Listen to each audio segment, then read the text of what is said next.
Bienvenue sur le podcast des Montessori 7, Montessori à la maison. Je suis Anne-Laure Schneider, formatrice Montessori et maman de 5 enfants instruits en famille. Ma mission, c'est d'aider les parents, les assistantes maternelles, bref, tous ceux que dans notre communauté nous appelons des souricettes, à mettre en pratique la philosophie Montessori chez eux, avec leurs enfants ou les enfants qu'ils gardent. Dans ce podcast, nous parlerons donc de pédagogie Montessori, mais aussi de discipline positive, d'instruction en famille, ce que l'on appelle aussi l'école à la maison, de co-schooling et de bien d'autres choses encore. Merci à tous ceux qui laissent des commentaires sur les différentes plateformes de podcast et en particulier sur Apple Podcast ou iTunes. C'est vraiment une grande joie pour moi de vous lire. Alors je sais que j'ai un petit peu arrêté de lire vos commentaires en direct pendant l'épisode, mais je vais reprendre cette habitude. Et donc n'hésitez pas à aller poster un petit commentaire sur Apple Podcast. C'est le meilleur moyen d'aider ce podcast à se faire connaître et de le partager avec de nouvelles personnes. Et aujourd'hui, le thème que je voudrais vous proposer a été inspiré par nos récentes balades en forêt. Peut-être que vous aussi, vous êtes allé cueillir des champignons ou que vous êtes allé vous promener. Les couleurs d'automne sont absolument sublimes en forêt. Les arbres jaunes, orange, rouge, vert. Ça fait un mélange de couleurs qui est formidable. Et pour moi, l'automne, eh bien, c'est ma saison préférée de toute l'année, justement à cause de ces couleurs. Même si d'autres préféreront la chaleur estivale ou les petites fleurs du printemps, pour moi l'automne a toujours gardé beaucoup de charme. Alors malgré la pluie qui ne nous a pas rendu service ces derniers temps. Mais même si dans mes études j'ai eu l'occasion d'aborder de nombreux sujets comme les sciences pures, disons, les maths ou la physique, la littérature, les langues étrangères, etc., j'avoue avoir d'énormes lacunes en sciences naturelles. Des lacunes que j'ai déjà bien comblées grâce à mes formations Montessori et puis par mes recherches personnelles ces dernières années, mais je suis encore très ignorante en matière de sciences naturelles. Et si vous êtes comme moi, eh bien peut-être que vous avez beaucoup de difficultés à reconnaître les espèces qui vous entourent quand vous allez vous promener. Ça peut être les plantes, ça peut être les champignons, les insectes que vous croisez, les oiseaux que vous entendez, les arbres autour de vous. Peut-être que tout cela reste très mystérieux, que vous n'avez aucune idée si cet arbre à côté de vous est un orme ou un tilleul.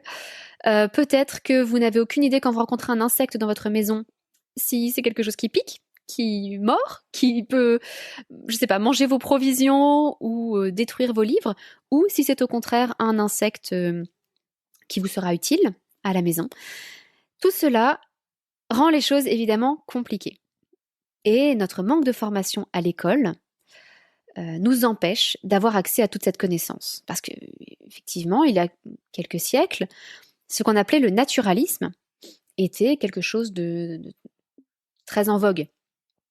Lorsqu'on étudiait les sciences naturelles, on allait observer et on apprenait, entre autres, beaucoup à reconnaître les espèces, aussi bien les plantes que les animaux.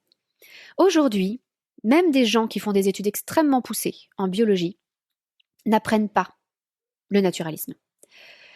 Je connais plusieurs personnes qui sont diplômées de Normal Sup en biologie, qui ont une agrègue de biologie et qui m'ont confirmé, très humblement, être totalement incapables de reconnaître des plantes autour d'eux.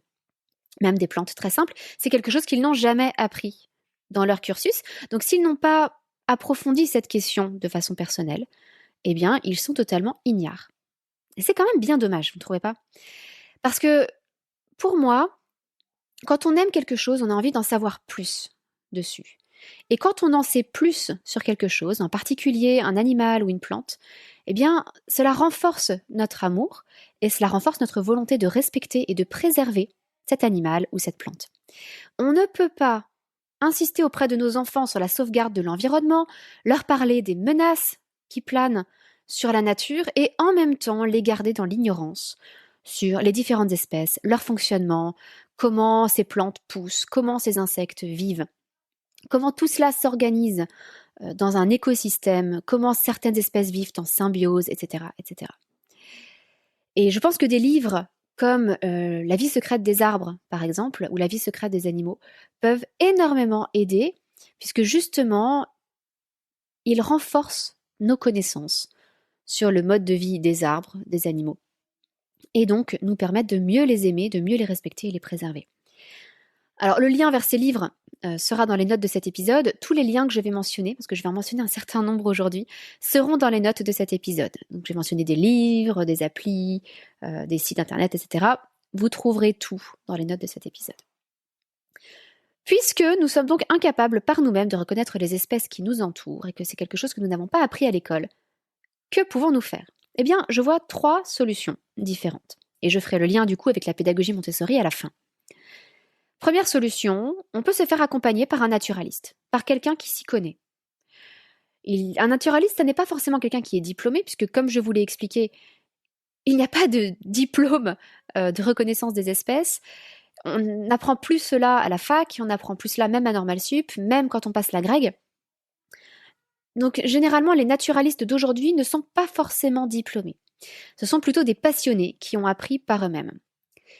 Vous pouvez aussi faire une sortie avec un entomologiste, c'est-à-dire un spécialiste des insectes qui vous apprendra à les reconnaître, comment ils vivent, comment ils fonctionnent. Parce que vous savez peut-être que les insectes sont la plus grande famille d'animaux au monde. Alors je parle vraiment d'animaux, on ne va pas rentrer dans d'autres détails, mais il y a un nombre d'espèces d'insectes absolument phénoménal. Alors effectivement, se faire accompagner par quelqu'un qui s'y connaît, ça ressemble un petit peu à la solution idéale. On apprend très bien par absorption, c'est-à-dire que la personne va nous montrer un gendarme, vous savez, ce petit insecte rouge, et on va le voir et on va retenir que c'est un gendarme. Et puis peut-être qu'il va nous ajouter 2, 3 éléments sur sa vie ou sa période d'accouplement, sur les endroits où on peut le trouver, je ne sais pas. Et ça va nous aider à retenir que cet animal que l'on voit là, c'est un gendarme. C'est une façon d'apprendre par absorption. Et ça fonctionne très bien, c'est un apprentissage très humain, très naturel. Le problème, c'est que ces passionnés, ces spécialistes, ces naturalistes se font très rares. J'ai la chance d'en connaître une qui est guide dans le parc naturel régional de là où on vit, le parc naturel régional de la vallée de Chevreuse, et qui a accompagné et qui continue d'ailleurs à accompagner beaucoup de sorties d'enfants IEF, et également des sorties familiales de manière générale. Et ça a toujours été passionnant de l'entendre nous parler des plantes, des animaux. À chaque fois, elle abordait un thème différent, comme la dispersion des graines ou le brame du cerf, etc., etc. Seulement, ces personnes sont très rares. Donc, comment faire quand ça n'est pas possible ? Alors, petite variante de cette solution, on peut utiliser une appli. Il y a des applis de reconnaissance d'espèces. J'en utilise une qui fonctionne très bien, qui s'appelle Seek, S-E-E-K. Seek veut dire rechercher en anglais. Elle fonctionne vraiment bien. Même si elle n'arrive pas toujours à reconnaître l'espèce d'une plante, d'un champignon, etc., elle arrive au moins à la famille. Ça demande un petit peu de temps En fait, on prend en photo ce qu'on veut reconnaître, ou du moins on approche le téléphone comme si on allait prendre une photo, puis on essaie différents angles, et l'appli reconnaît ou pas l'espèce. Et à ce moment-là, on prend une photo qu'on peut garder pour notre collection avec le nom de l'espèce associé. Il y a malgré tout 2 soucis avec ces applis. 3 soucis même. Premier souci, on ne sait pas sur quels critères l'application va reconnaître une espèce. Donc ça va rester difficile pour nous de vraiment la reconnaître ensuite. Par exemple, si vous allez dans la nature avec un naturaliste et qu'il vous montre une grande fleur blanche en ombelle, c'est-à-dire qui fait un peu comme un parapluie, si vous voulez, de petites fleurs blanches, et qu'il vous dit ça, c'est de la carotte sauvage. Il va aussi vous dire, attention, on la confond souvent avec de la ciguë, parce que les deux sont très similaires. Mais voilà à quel élément on peut distinguer les deux. La carotte sauvage ressemble à ça, alors que la ciguë ressemble à ça. En revanche, si vous utilisez l'appli, vous prenez en image votre fleur blanche là en ombelle, elle va vous dire c'est de la carotte sauvage. Et vous vous dites, ok, ça c'est de la carotte sauvage. Donc la prochaine fois que je vois quelque chose comme ça, c'est de la carotte sauvage. Et vous voyez une fleur très similaire, vous vous dites, ah, c'est de la carotte sauvage. Manque de bol, c'était de la ciguë. Oui, la ciguë, vous savez, le poison par lequel Socrate s'est suicidé. Un poison absolument mortel, contrairement à la carotte sauvage, qui se mange très bien. Mais l'application ne vous aura pas dit, attention, on confond la carotte sauvage avec la ciguë et voilà comment les distinguer. Donc ça, c'est un gros problème. Deuxième problème, c'est que ça ne vous dit rien sur l'espèce. En tout cas, l'application que j'utilise, Seek, ne vous apporte rien sur l'espèce. Il faut ensuite aller chercher des renseignements autrement, sur Wikipédia ou sur d'autres informations. Donc si vous reconnaissez par exemple une espèce de champignon, ça ne vous dira pas si c'est comestible, toxique, mortel, etc. Donc, il faut aller encore ailleurs chercher des informations. Troisième souci avec les applications, c'est qu'il y a toujours un risque d'erreur. Alors vous me direz, avec les naturalistes aussi. La différence, c'est que l'application ne vous donne pas un pourcentage de sécurité. Le naturaliste va vous dire, alors là, je pense que c'est ce type de champignon, mais je n'en suis pas totalement sûre. L'application va vous dire ou bien c'est ce type de champignon, ou bien je ne sais pas du tout. Et il y a régulièrement, malheureusement, des erreurs avec ces applications, ce qui pose un grand danger, en particulier lorsqu'il s'agit de reconnaître des champignons. Il y a même de nombreuses intoxications liées à l'utilisation de ces applis avec les champignons. C'est-à-dire que beaucoup de gens utilisent ces applications, croient que la reconnaissance est sûre à 100% et mangent des champignons qui s'avèrent toxiques. Donc les autorités aujourd'hui lancent des avertissements sur l'utilisation de ces applications. C'est toujours intéressant pour reconnaître des espèces, pour sa culture, mais attention à ne pas leur accorder, disons, une confiance démesurée. D'ailleurs, un autre petit avertissement là-dessus, si jamais vous faites appel à des pharmaciens pour reconnaître les champignons que vous allez cueillir, parce que c'est généralement le conseil qu'on donne, vous savez, d'aller chez un pharmacien, de porter sa cueillette, et lui pourra vous dire ce qui est comestible, toxique, mortel, etc. Eh bien, nous avons plusieurs pharmaciennes dans la famille qui m'ont toutes confirmé qu'en fait, elles n'ont que quelques heures de formation là-dessus dans tout leur cursus, et qu'elles sont bien incapables de reconnaître les différents types de champignons. Donc ce qui se passe, c'est que les pharmaciens à qui vous présentez vos champignons vont sortir un tableau, une clé de détermination et vont essayer de reconnaître les champignons. Mais à mon avis, la plupart des pharmaciens sont encore moins sûrs d'eux que l'application Seek. Donc soyez très prudents.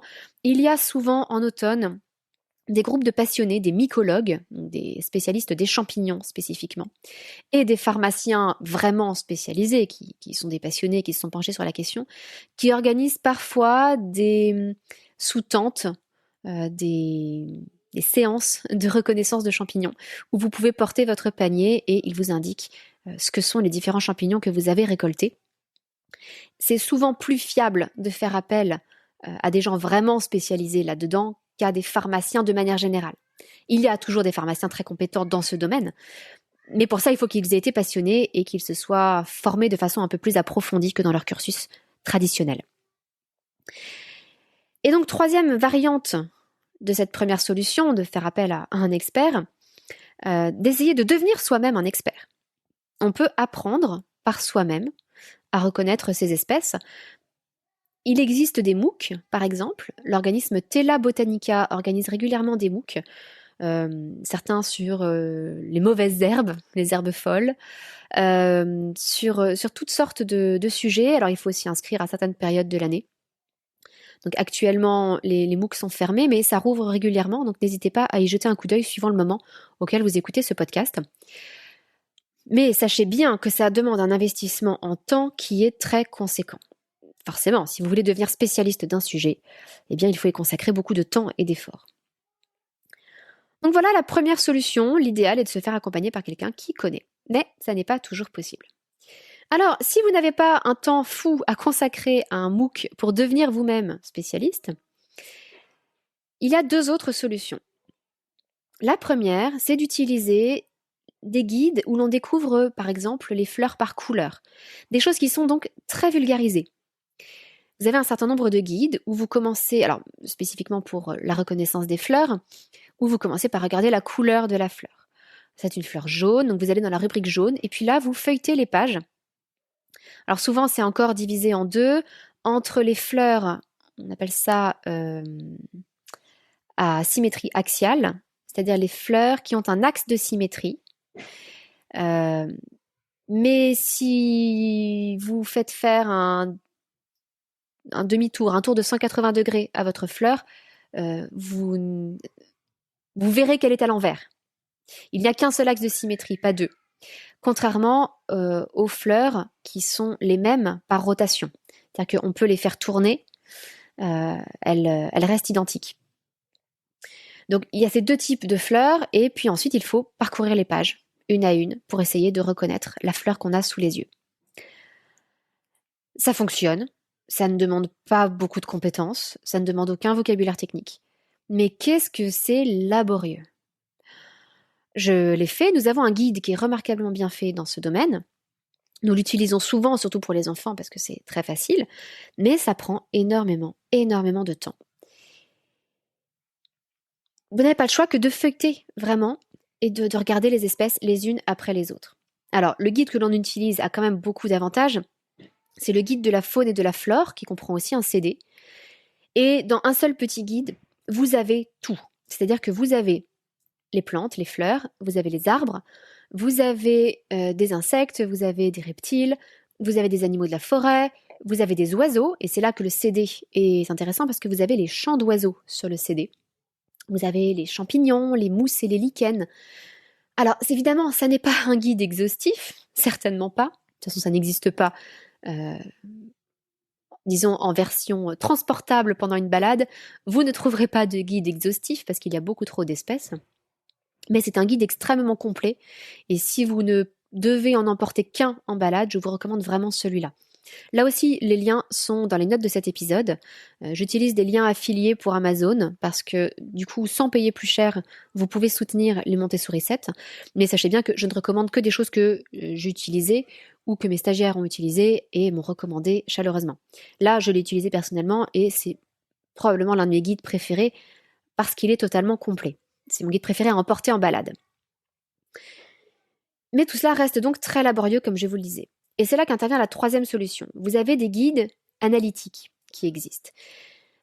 On dit aussi que ces guides fonctionnent par clé de détermination. C'est-à-dire que vous regardez ce que vous avez devant vous et vous vous posez une question. Et vous avez comme un arbre de décision. Par exemple, c'est un arbre. Est-ce que c'est un feuillu ou un conifère? Est-ce qu'il a des feuilles ou des aiguilles? Ah, c'est un feuillu. Je vais dans la catégorie feuillu. À quoi ressemblent ces feuilles? Est-ce que ce sont des feuilles simples ou composées? Alors, ce sont des feuilles composées. Donc, je vais dans la catégorie feuilles composées. Quelle est la forme de ces feuilles? Est-ce qu'elles sont dentées ou pas dentées? Etc., etc. Et vous avancez, à force de vous poser des questions, dans ce grand arbre de décision, que l'on appelle une clé de détermination, jusqu'à arriver au résultat. Ah, bah, c'est un saule, par exemple. Le souci, alors c'est extrêmement efficace, puisque vous n'avez qu'à vous poser une série de questions et on vous amène à la réponse. Je vais vous mettre un certain nombre de liens dans les notes de cet épisode vers des guides qui utilisent ce principe-là. C'est extrêmement pratique parce que vous n'avez qu'à vous poser les questions et vous êtes amené au résultat. Vous n'avez pas à feuilleter une centaine de pages pour trouver votre fleur. L'inconvénient, c'est qu'il faut avoir un minimum de vocabulaire. Par exemple, savoir ce qu'est un feuillu ou ce qu'est un conifère. Savoir ce que sont des feuilles simples et des feuilles composées et comment les reconnaître. Savoir, là par exemple pour les champignons, je regardais un guide comme celui-là, savoir ce qu'est l'armille du champignon et l'anneau du champignon. L'armille, du coup je vais vous le dire, c'est ce qui ressemble un petit peu à une chaussette qui vient envelopper le pied du champignon. On appelle ça d'autant plus une chaussette que ça enveloppe un pied. Et ça peut se terminer par un anneau ou pas. Si vous n'avez pas ce vocabulaire, ça va être un petit peu compliqué d'utiliser ces guides, puisqu'ils font appel à ce vocabulaire. Est-ce que les feuilles sont alternées ou opposées? Etc., etc. Alors, c'est là que tout le mode d'apprentissage montessorien pour les sciences naturelles prend tout son sens. On se dit parfois, et c'est peut-être votre cas, si vous avez déjà observé du matériel Montessori pour les sciences naturelles, on se dit parfois qu'on va aborder des questions trop pointues avec les enfants, leur apprendre du vocabulaire trop compliqué. Parce que oui, on leur apprend ce vocabulaire très tôt. Les feuilles alternées ou opposées, sur les fleurs, à quoi ressemble le calice, à quoi ressemble le sépale, etc., etc. Du vocabulaire que vous-même vous ne connaissez peut-être pas. Mais justement, offrir à nos enfants la richesse de ce vocabulaire, c'est leur ouvrir l'accès à tous ces guides analytiques et à toutes ces clés de détermination. Et à partir de là, Le monde est votre huître, comme disent les anglophones. À partir de là, le monde entier s'ouvre aux enfants. Alors, concernant ces guides analytiques, il faut savoir que tout ça repose sur des classifications qui ont évolué. Plus on remonte dans l'histoire naturelle, plus on triait les espèces en fonction de leur apparence, de leurs caractéristiques, que ce soit les animaux ou les plantes, les végétaux. Par exemple, si un animal avait tant de pattes, etc., il appartenait à telle catégorie. Aujourd'hui, on classe les espèces en fonction d'arbres phylogénétiques, c'est-à-dire que on s'interroge sur leur héritage génétique et sur les cousinages, si vous voulez, entre espèces. Et on s'aperçoit que des espèces qui se ressemblent beaucoup, en apparence, ont en fait un patrimoine génétique très différent et sont issues de l'évolution de deux branches très éloignées de l'arbre phylogénétique. Là où vous allez avoir des animaux qui se ressemblent beaucoup moins, mais qui sont en fait cousins germains, si vous voulez, sur un arbre phylogénétique. Donc les classifications ont évolué. En revanche, les noms des espèces, leurs caractéristiques ont très peu évolué. Donc on peut utiliser quand même ces guides analytiques. Certains sont très anciens, mais souvent plus abordables que les guides les plus récents. Il existe des guides très récents comme le guide Flora Gallica, par exemple, mais qui est quasi universellement reconnu comme étant réservé à des spécialistes. Il est très mal conçu, il n'est pas du tout vulgarisé, et accessoirement, des guides comme celui-là coûtent très cher. Les guides actuels qui utilisent des clés de détermination, on les trouve à plus de 85, j'ai même vu des guides à 135, 160 euros. Donc c'est absolument dément, c'est très bien pour des livres de spécialistes qui consacrent toute leur carrière à ça. Ça serait peut-être très utile à la naturaliste que je connais. Pour nous, humbles parents, c'est totalement disproportionné. En revanche, on trouve des guides un petit peu plus anciens, mais beaucoup moins chers aussi. C'est ce qu'on appelle des flores, et ces flores ont été étudiées, analysées par des botanistes et des naturalistes depuis bien longtemps. Et donc vous pouvez trouver, il y a une flore qui a été numérisée, donc le contenu, vous pouvez l'utiliser en ligne, c'est la flore Bonnier, et vous avez aussi la flore de l'abbé Coste, qui est ancienne, mais que vous pouvez trouver parfois dans les brocantes, et qui peut être très utile. D'ailleurs, nous en avons un exemplaire à la maison, et c'est celui que nous utilisons quand nous faisons une analyse de plantes, et que nous cherchons par l'analyse, par la clé de détermination, ce que c'est. Donc tout ça, c'est pour les végétaux. Et vous avez aussi, au niveau des végétaux, la clé de détermination de l'ONF, l'Office national des forêts, qui a mis en place une clé de détermination, alors, très simple, très vulgarisée, avec très peu d'espèces, mais les espèces principales que vous allez pouvoir trouver en forêt. Alors ça peut être un petit peu frustrant si vous en voulez un peu plus, parce que très vite, vous allez sortir de cette clé de détermination. Mais elle est géniale pour les enfants, parce qu'en plus, elle est illustrée. Et ça permet justement d'introduire ces notions de feuilles simples, feuilles complexes, feuilles alternées, feuilles opposées. Et donc vous avez une clé de détermination pour les conifères et une clé pour les feuillus. Et avec ça, vos enfants reconnaîtront les principaux arbres qu'ils pourront rencontrer dans les forêts. Alors tout ça, tous ces liens, vous les trouverez encore une fois dans les notes de cet épisode. Je vous donne une dernière recommandation, alors qui appartient plutôt au guide où on peut reconnaître les plantes par couleur. Vous avez les guides Delachaux, qui sont vraiment une référence. L'inconvénient par rapport aux guides complets que je vous proposais, c'est que les guides Delachaux sont thématiques. Vous en avez un, par exemple, sur les plantes par la couleur. Donc là encore, on parcourt toutes les pages pour trouver la couleur de fleurs que l'on a sous les yeux. Vous avez les arbres d'Europe, etc., etc. Mais ça veut dire qu'en promenade, eh bien, vous ne pouvez partir, ou bien vous partez avec tous vos guides, ou bien vous ne partez qu'avec un ou deux guides et vous allez être limité dans vos recherches. Contrairement au guide de la faune et de la flore, qui a un peu de tout en un seul volume, et qui est donc assez pratique. Donc je récapitule un petit peu les 3 solutions que vous avez si vous voulez chercher à reconnaître les espèces qui vous entourent. 1. Se faire accompagner par quelqu'un qui s'y connaît. Si on ne peut pas, utiliser une appli ou devenir soi-même quelqu'un qui s'y connaît. Deuxième solution, utiliser les guides où l'on découvre par exemple les plantes par couleur. Donc là c'est vulgarisé, c'est facile mais c'est laborieux. Troisième solution, utiliser des clés de détermination ou des guides analytiques. Ça demande un petit peu plus d'effort au départ parce qu'il faut apprendre du vocabulaire, mais c'est là que tout le matériel Montessori de sciences naturelles intervient, comme le cabinet de botanique, la nomenclature de botanique, les présentations qu'on va faire aux enfants sur tout ce vocabulaire dans la nature. C'est là que tout cela prend son sens. Et dans le cadre de ces guides analytiques, encore une fois, je vous recommande plutôt les guides anciens ou la version sur Internet de la Flore Bonnier, le Gaston Bonnier, plutôt que de recourir aux ouvrages plus modernes qui sont souvent vraiment prévus pour des spécialistes et trop complexes à utiliser. Alors j'espère vous avoir donné envie de sortir, d'aller vous promener en forêt et d'apprendre un petit peu plus à reconnaître ce qui vous entoure. Si vous vous demandez un petit peu le genre de choses que l'on peut faire avec les enfants à la maison pour découvrir la botanique dans la progression montessorienne, dans l'esprit montessorien, je vous renvoie aussi vers l'un de mes articles qui vous conseille de laisser tomber vos nomenclatures Montessori.